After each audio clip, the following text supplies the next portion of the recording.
आप सबको प्रसन्न कैसे रखें, ये आपका प्रश्न है। सबको प्रसन्न रखने के लिए आपको प्रसन्न रहना पड़ेगा।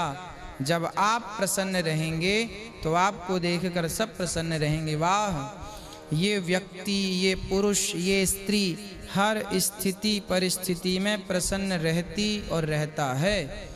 जब आप हर हाल में प्रसन्न रहेंगे तो आपको देख देखकर लोग सीखेंगे और वो भी प्रसन्न हो जाएंगे। आप अपनी वाणी से किसी के साथ बुरा व्यवहार ना कीजिए, किसी को बुरा शब्द ना प्रयोग कीजिए।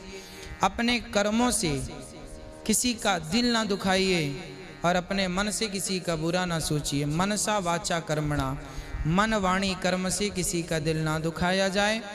फिर आप जब औरों को दुख नहीं देंगे तो आप भी प्रसन्न रहेंगे और आपसे प्रसन्न हो ही जाएंगे। सरोज नेगी, गुरुजी मेरे विवाह में काफ़ी अड़चन आ रही हैं। रिश्ते आते हैं परंतु कोई बात नहीं बनती, क्या करें? आप पीपल की पूजा करें सरोज जी।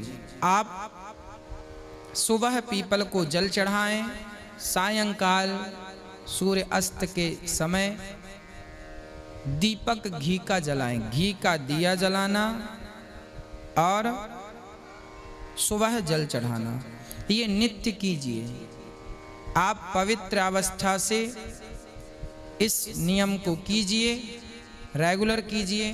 कम से कम 21 दिन रेगुलर और निरंतर करते रहें तो नुकसान नहीं है। बहुत जल्दी विवाह के योग बन जाएंगे। जिनका भी विवाह रुक रहा है, दिक्कत जिनके भी विवाह में, चाहे लड़की हो चाहे लड़का, सबको पीपल में सुबह जल और शाम को घी का दिया जलाने से उनके विवाह के योग संयोग जल्दी से बन जाते हैं। जो ग्रह अशांत होते हैं वो शांत हो जाते हैं। तो आप इस प्रकार से विवाह की रस्म तक पहुंच सकते हैं, विवाह का आनंद ले सकते हैं। श्री वीरेंद्र साहू जी का प्रश्न है, राधे कृष्ण। आपको भी राधे कृष्ण। गुरुजी मेरे माता पिता इस दुनिया में नहीं रहे। वो मेरे सपने में आते हैं और वो कहते हैं कि यहाँ तो पानी भी नसीब नहीं हो रहा है।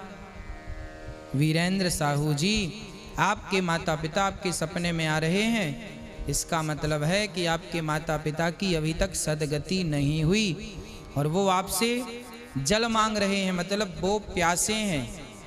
अर्थात आपका कर्तव्य है कि उनके नाम का पिंड दान करें, उन्हें तर्पण करें। तर्पण करने से वो जल ग्रहण करते हैं। उनके नाम की भागवत सुने, पोथी कराएं।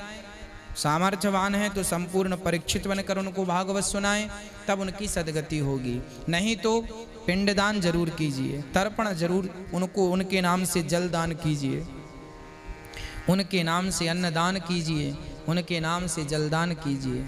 उनकी आत्मा को शांति मिलेगी।